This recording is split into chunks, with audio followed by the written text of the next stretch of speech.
قابل صد احترام میرے محترم و مکرم معزز سامعین حضرات، قرآن کتاب ہدایت ہے۔ فرمایا الف لام میم ذالک الکتاب لا ریب فیہ ھدی للمتقین، اور یہ ہدایت قیامت تک ہے، کسی ایک دور یا کسی ایک زمانہ کے ساتھ یہ ہدایت نہیں ہے۔ اور الکتاب سے مراد موعود کتاب ہے، یعنی جس کا وعدہ کیا گیا، جس کی تورات اور انجیل میں پیشین گوئیاں کی گئی۔ تو میں نے عرض کیا کہ قرآن کتاب ہدایت ہے۔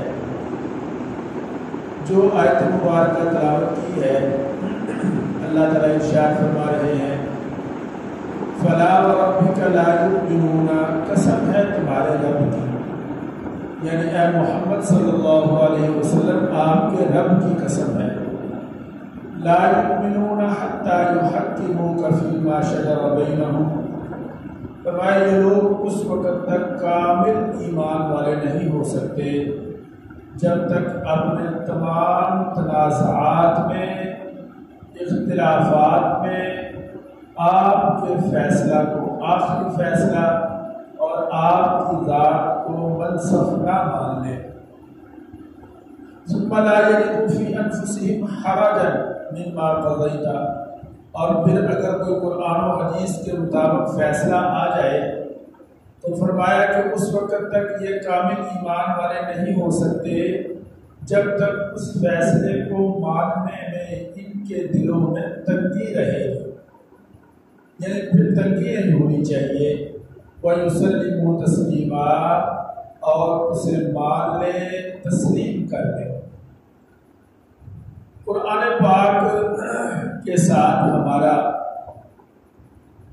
جو رشتہ ہے وہ قلبی بھی ہونا چاہیے، ذہنی بھی ہونا چاہیے، جسمانی بھی ہونا چاہیے، صرف کانوں تک نہیں۔ بظاہر آج ہمارا قرآن پاک کے ساتھ جو رشتہ ہے وہ انتہائی محدود ہو کر سمٹ کر صرف کانوں تک رہ چکا ہے۔ ہم تراویح میں قرآن پاک سنتے ہیں، ہم کہتے ہیں قاری صاحب نے بہت اچھا پڑھا۔ اگر کہیں تلاوت کی محفل ہو، کوئی قاری صاحب تلاوت کر رہے ہوں تو بات کانوں سے کانوں تک ہی رہتی ہے، کانوں سے دل تک نہیں آتی۔ قرآن پاک میں اللہ تعالیٰ ارشاد فرماتا ہے لعلکم تشکرون، ہم نے تمہیں یہ قرآن پاک یہ کتاب دی ہے تاکہ تم اس کا شکر ادا کر سکو۔ توجہ فرمائیں، شکر جو ہوتا ہے وہ انکشاف نعمت پر ہوتا ہے۔ ہم نے قرآن کو صرف کانوں تک محدود کر دیا، نہ کبھی سمجھا اس کو اور نہ ہی کبھی سوچا کہ یہ ہماری عملی زندگی میں بھی آئے۔ قرآن ہے تاکہ تم شکر ادا کر سکو۔ میں نے عرض کیا کہ شکر انکشاف نعمت پر ہوتا ہے۔ بچے کو آپ نوٹ پکڑا دیں 5000 کا، اسے اس بات کا، اس نوٹ کی اہمیت کا ہی نہیں پتا، وہ اس کا شکر کیسے کرے گا؟ میری بات آپ سمجھ لیں کہ چھوٹا بچہ ہے، اسے بڑے نوٹ کی ویلیو ہی نہیں پتا، اس کے لیے تو کاغذ اور نوٹ ایک جیسے ہیں، برابر ہیں۔ اس لیے جب تک ہم صرف سننے تک محدود رکھیں گے قرآن کو، کما حقہ شکر نہیں کر سکتے۔ کہ شکر ہوتا ہے انکشاف نعمت پر۔ اللہ نے جو قرآن پاک نعمت کی صورت میں ہمیں عطا کی ہے، اس کا ہم پر انکشاف ہوگا، یہ کھلے گی تو پھر ہم صحیح طور پر شکر ادا کر سکیں گے۔ اللہ اکبر۔ اسی کو اقبال نے اپنے ایک شعر میں بڑے ہی پیارے انداز میں کہا کہ تیرے ضمیر پر جب تک نہ ہو نزول کتاب، قرآن کانوں کے راستے ہوتے ہوئے دل میں آئے، دل سے پھر اعضاء اور جوارح پر اترے اور پھر وہاں سے اس کا نزول ہمارے اس لیے اقبال نے کہا کہ تیرے ضمیر پر جب تک نہ ہو نزول کتاب، گرا کشا ہے راضی نہ صاحب کشا۔ میرے عزیزو دوستو، میں یہ عرض کر رہا ہوں کہ قرآن پاک قیامت تک کے لیے، اور قرآن پاک سے ہدایت کیسے ملے گی، اس کے لیے میں آج کے اس گفتگو میں مختصراً ایک دو احادیث آپ کے سامنے عرض کروں گا۔ فرمایا ان علی قال انی سمعت، میں نے نبی کریم صلی اللہ علیہ وسلم سے سنا، بڑے عجیب بات، اور یہ حدیث ہے ترمذی شریف کی اور دارمی شریف کی۔ یقول انہا ستکون فتنۃ، سرکار دو عالم صلی اللہ علیہ وسلم نے ارشاد فرمایا انہا ستکون فتنۃ، ان قریب بہت زیادہ اور بہت بڑے بڑے فتنے آئیں گے۔ حضرت علی کرم اللہ وجہہ فرماتے میں نے عرض کیا مل مخرج یا رسول اللہ، مل مخرج منہا، ان فتنوں سے نکلنے کا مخرج کیا ہے؟ مخرج کہتے ہیں نکلنے کا راستہ کیا ہے۔ جیسے یہ بڑے بڑے ہال ہوتے ہیں تو وہاں پر لکھا ہوتا ہے ایگزٹ، جہاں سے باہر نکلنا ہوتا ہے وہاں لکھا ہوتا ہے ایگزٹ۔ اسی طرح آپ عرب میں چلے جائیں تو دروازوں پر لکھا ہوگا مخرج، ان سے نکلنے کا راستہ کیا ہے؟ سرکار دو عالم صلی اللہ علیہ وسلم نے فرمایا کہ ان قریب فتنے آئیں گے، ستکون فتنہ، فتنے آئیں گے۔ ہم میں اور صحابہ میں فرق کیا تھا؟ ہم میں اور صحابہ میں فرق یہ ہے کہ ہم اگر وہاں ہوتے تو ہم کیا کہتے، جیسا کہ آج ہمارا رویہ ہے، ہم کہتے جی اچھا فتنے آئیں گے، کہاں سے آئیں گے، کیوں آئیں گے، کب آئیں گے، کیا تدبیریں اختیار کی جائیں، یعنی صرف معلومات ہی معلومات، عمل سے ہمارا کوئی واسطہ و تعلق ہی نہیں۔ ہم معلومات اکٹھی کرنا چاہتے ہیں۔ آج یہاں پر ملک میں اگر کوئی شخص کوئی بات کرتے تو میڈیا پہنچ جائے گا اس کے پاس، اچھا جی یہ کیسے ہوگا جی، کب ہوگا جی، کیسے ممکن ہے، کہاں سے آئے گا، کیسے ہو سکے گا، ٹیم ورک کیا ہے، کیا آپ کی پلاننگ ہے، بس یہی ساری بات۔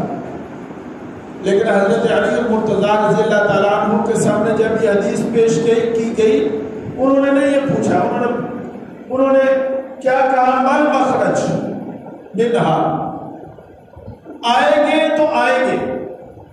اب ہمیں اس بات سے کوئی غرض نہیں ہے کہ کیسے آئیں گے، کہاں سے آئیں گے، بس یا رسول اللہ صلی اللہ علیہ وسلم ان فتنوں سے بچنے کا طریقہ ارشاد فرما دیجیے۔ اللہ اکبر۔ تو سرکار دو عالم صلی اللہ علیہ وسلم نے فرمایا کہ ان فتنوں سے بچنے کا طریقہ، فرمایا قال کتاب اللہ، کہ اللہ کی کتاب ان فتنوں سے بچائے گی۔ فرمایا فیہ نبأ ما قبلکم، اس میں تم سے پہلے لوگوں کے قصے ہیں، یعنی قوم لوط کے قصے، قوم عاد کے قصے، قوم ثمود کے، آل فرعون کے، تم سے پہلے لوگوں کے قصے ہیں۔ وَخَبْرُ مَا بَعْدَكُمْ، اور تم سے بعد میں آنے والے بھی خبریں ہیں۔ قیامت تک کی ساری خبریں قرآن پاک میں موجود ہیں، بس تھوڑی سی کھدائی کی ضرورت ہے، تھوڑی سی وہ کیا کہتے ہیں توجہ کی ضرورت ہے، ورنہ قیامت تک کے سارے خبریں اللہ نے قرآن میں ذکر فرما دی۔ اچھا پھر فرمایا کہ وَحَكَمَ مَا بَيْنَكُمْ، اور اسی میں تمہارے اختلاف کا حل ہے، تمہارے فیصلوں کا حل کس میں ہے؟ حَكَمَ مَا بَيْنَكُمْ، تمہارے درمیان جو اختلافات ہیں ان کا حل بھی قرآن پاک میں۔ بھئی عزیزوں دوستو، اس لیے کہ قرآن حبل اللہ ہے، قرآن حبل اللہ، فرمایا کہ وَاعْتَصِمُوا بِحَبْلِ اللَّهِ، قرآن اللہ کی کتاب ہے،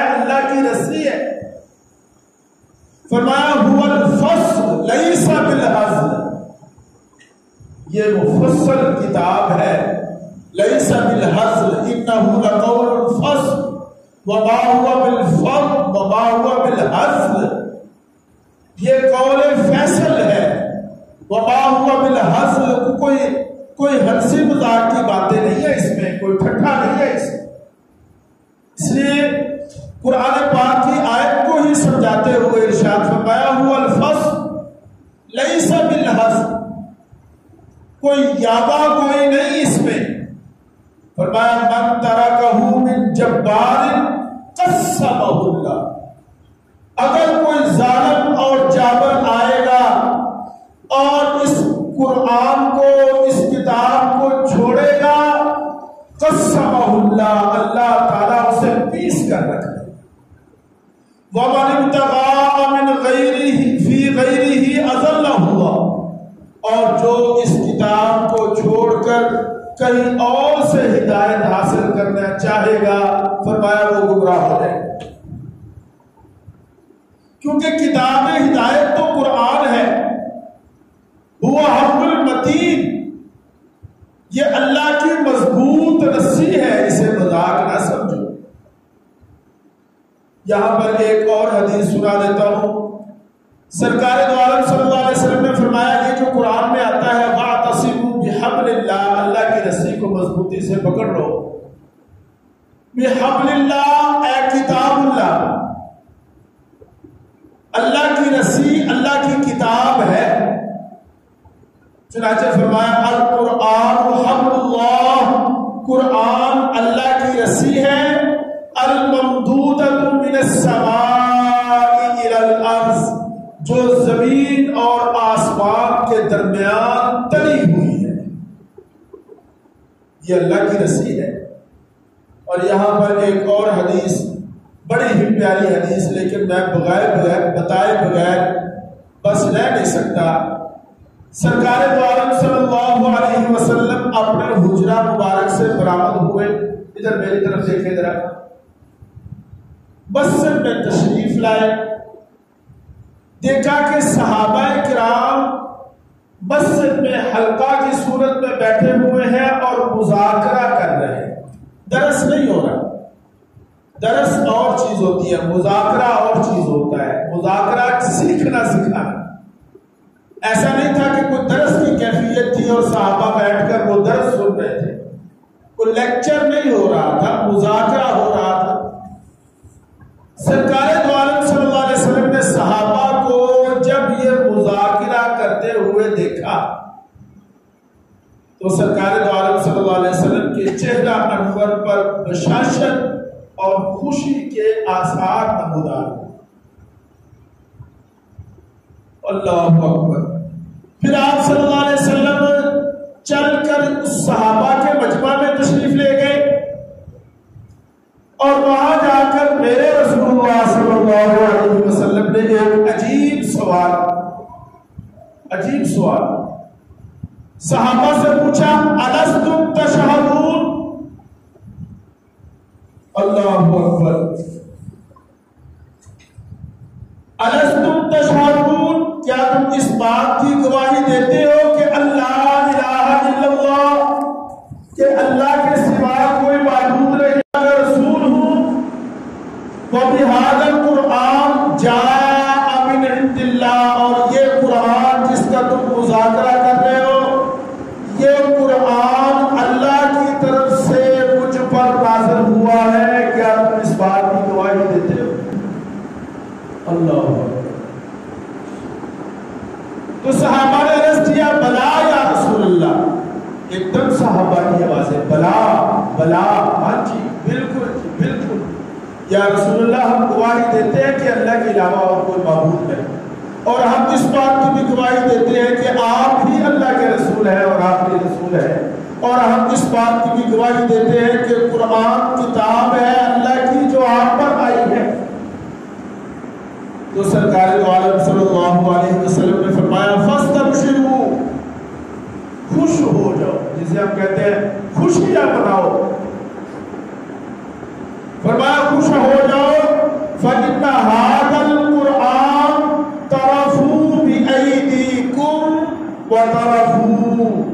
وَتَرَفُوا بِيَدِ اللَّهِ، پھر خوش ہو جاؤ کہ یہ قرآن ایک ایسی کتاب ہے کہ جس کا ایک سرا اللہ کے ہاتھ میں ہے اور دوسرا سرا تمہارے ہاتھ میں۔ اللہ وہ ذکر الحکیم، فرمایا یہ ذکر حکیم ہے۔ ہم ذکر کرتے ہیں، سب سے بڑا ذکر قرآن پاک ہے۔ اللہ تعالیٰ نے قرآن پاک میں فرمایا اِنَّا نَحْنُ نَزَّلْنَا الذِّکْرَ، قرآن کو اللہ نے ذکر ارشاد فرمایا، ھذا ذکر مبین، یہ ذکر الذکر یا دی ذکر، اس قرآن کو اللہ نے ارشاد فرمایا۔ لہذا سب سے بڑا ذاکر وہ ہے جو کثرت سے قرآن کی تلاوت کرتا ہے۔ تو فرمایا ہوا ذکر الحکیم، فرمایا کہ هو الصراط المستقیم، تم ہر نماز میں اللہ سے دعا کرتے ہو نا، اہدنا الصراط المستقیم، یا اللہ ہمیں سیدھا راستہ دکھا، تو القرآن هو الصراط المستقیم، یہ قرآن ہے جو سیدھا راستہ ہے۔ فرمایا هو الذی لا تزیغ بہ الاہواء، اس قرآن کے ہوتے تمہاری خواہشات تمہیں سیدھے رستے سے نہیں ہٹا سکتی۔ یعنی قرآن وہ شے ہے جس کی وجہ سے تم خواہش نفس سے مجبور ہو کر کج رستہ اختیار نہیں کر سکتے۔ اور فرمایا وَلَا تَلْبِسُوا بِهِ الْأَلْسِنَةَ، یہ قرآن وہ کتاب ہے جو زبانوں میں التباس نہیں پیدا کرے۔ وَلَا يَشْبَعُ مِنْهُ الْعُلَمَاءُ،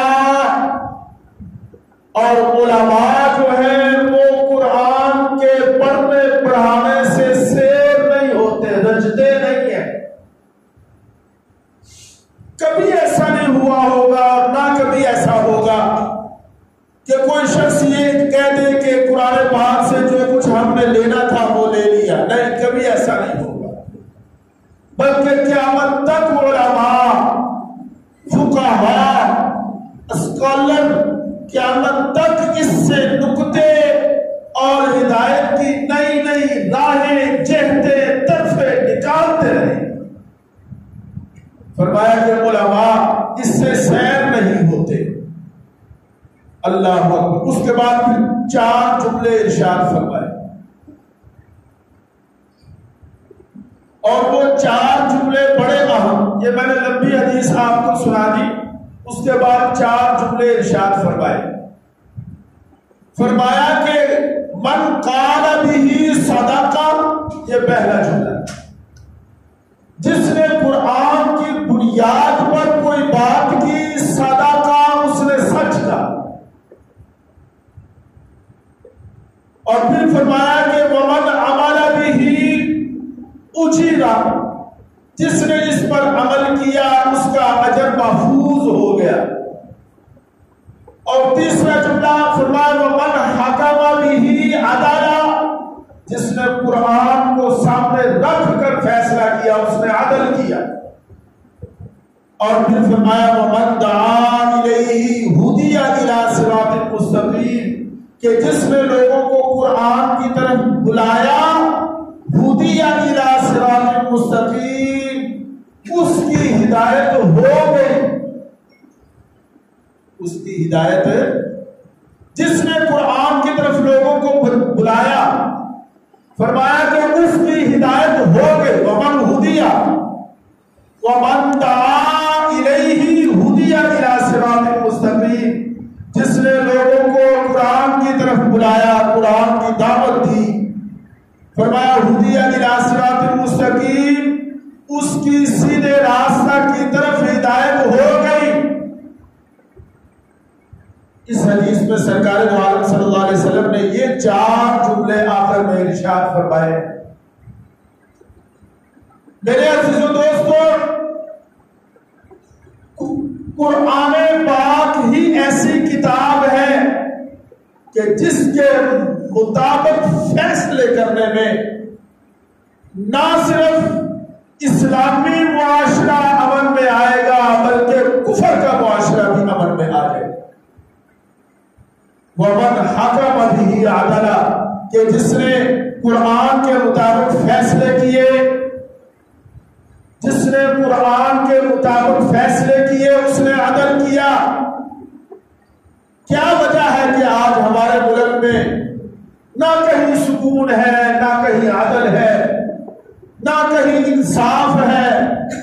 اگر انصاف مانگنے کے لیے جاؤ تو انصاف نہیں ملتا، عدل کے لیے تم کچہری میں جاؤ تو وہاں عدل نہیں ملتا۔ کبھی بچوں کے سامنے ماں باپ کو گولیاں مار دی جاتی ہیں۔ کیا یہ تھی ریاست مدینہ کہ بنگلہ دیش میں جج نے فیصلہ کیا اور اس نے زیادتی کے 16 مجرموں کو سزائے موت سنائی، اور سزائے موت سنانے کے بعد ریمارکس اس کے کیا تھے؟ اس نے کہا یہ بنگلہ دیش ہے، پاکستان نہیں ہے کہ تم چھوٹ جاؤ۔ کیا ہمارے لیے مر مٹنے کا مقام نہیں ہے؟ کہ میں نے کہا کبھی بچوں کے سامنے ماں باپ کو سرے عام ہائی وے پر گولیوں سے اڑا دیا جاتا ہے، اور کبھی بچوں کے سامنے ماں کی عزت کو تار تار کر دیا جاتا ہے۔ ہائے شیخ صاحب، بچوں کے سامنے بچوں کی جنت کو پسند دیا، قیامت تک نہ ساری زندگی نہ ماں زندہ رہ سکے گی نہ بچے زندہ رہ سکیں گے۔ اور ظالموں، تم ڈکیت تھے، ڈکیتی نو کرتے نا، مال لوٹتے، عزتوں کے صداقت کیسے بنتے؟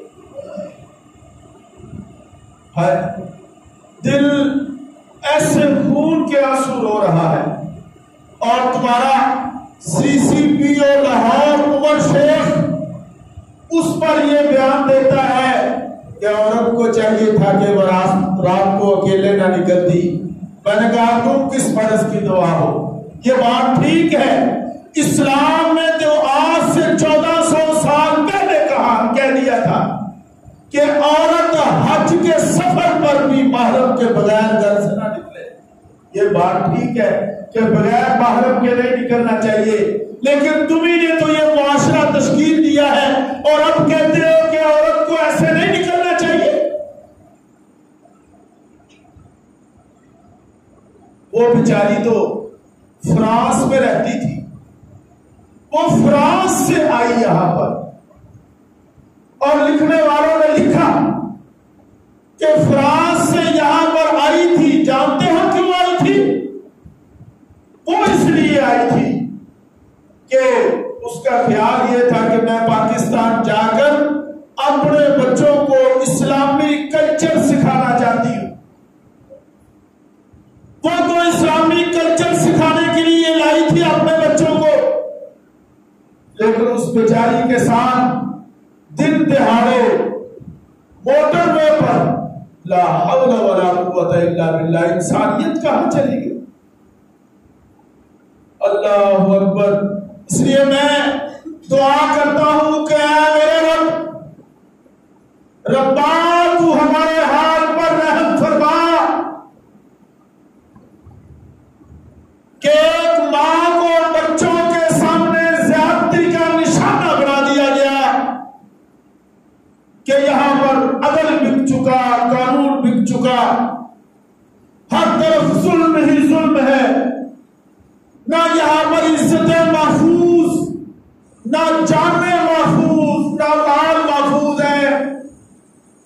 اے میرے رب ہمارے حال پر رحم فرما، کیونکہ ہم بحیثیت قوم مر چکے ہیں۔ We are the dead nation, silent nation. We are the remarkable history of the silence. بن چکے ہیں کہ یہاں پر عدل بھی بکتا ہے، یہاں امیر کا قانون اور ہے، غریب کا قانون اور ہے۔ یہ چند دن پہلے کا واقعہ، وہ فلانا اس نے ایک مزدور کو، ایک ڈیوٹی دار کو گاڑی کے نیچے دے کے کچلا، تمہاری عدالتوں نے CCTV کیمرے کی تصاویر کو اور گواہی کو غلط قرار دے کر اسے رہا کر دیا۔ یہاں امیر کا قانون اور ہے، غریب کا قانون اور ہے، کیونکہ یہاں قلم سے لے کر بندوق تک سب کچھ بکتا ہے، کہ یہاں پر عدل بکتا ہے۔ یہاں پر جو ہمارے چوکیدار ہیں، جو ہماری عزتوں کے محافظ ہیں، وہی آج درندے بن چکے۔ تن ہما داغ دان شد پنبا کجا کجا نے ہم، کہاں جائیں؟ اس لیے میں کہتا ہوں کہ جب تک ایسے لوگوں کو سر عام چوک میں لٹکایا نہیں جاتا، جب تک ایسے ریپسٹ کو اور ایسے جنونی درندوں کو سر عام چوک میں پھانسی نہیں دی جاتی، تو پھر میں یہ کہوں گا، اور مجھے یہ کہنے میں کوئی بات نہیں ہے، کہ 3 سال سے لے کر 70 سال کی بوڑھی عورتوں تک زیادتی کا شکار ہوتی رہے گی۔ اور میرا آج کی اس منچ پر یا آج کی اس محفل میں حکومت سے یہ مطالبہ ہے کہ ایسے لوگوں کو کیفر کردار تک پہنچایا جائے، اور ایسے لوگوں کو سر عام سڑکوں پر، اگر جرم سر عام ہوتے ہیں تو پھانسیاں بھی سر عام ہوتی ہیں، اگر زیادتیاں سر عام ہیں تو ان کا مداوع بھی سر عام ہو۔ اور دیکھو فرمایا کہ القصاص حیات یا اولي الالباب، یہ جو قصاص ہے نا، قصاص، فرمایا لوگوں اس میں تمہاری زندگیاں ہیں، تم ایک کو لٹکا دو۔ جانتے ہیں تو کیا ہوتا تھا کہ وہاں پر نا ایک جھوٹ موٹ کا بڑھاوا بنا دیا جاتا تھا تاکہ پرندے وغیرہ، کیوں نہیں؟ ہاں، تو وہ کسی بچے نے کہا کہ اس کو کیوں لٹکایا ہوا ہے، تو کہنے والے نے کہا جب فصلوں کو بچانا ہو تو کسی ایک کو لٹکانا پڑتا ہے۔ اگر تم ملک میں امن چاہتے ہو، اگر ملک میں عدل چاہتے ہو، اگر ملک میں تم یہ چاہتے ہو کہ عزتیں جان و مال محفوظ رہے، تو اس کے لیے کسی نہ کسی کو لٹکانا پڑے۔ اللہ تعالیٰ سے دعا ہے کہ اللہ تعالیٰ ہماری جان مال عزت آبرو کی حفاظت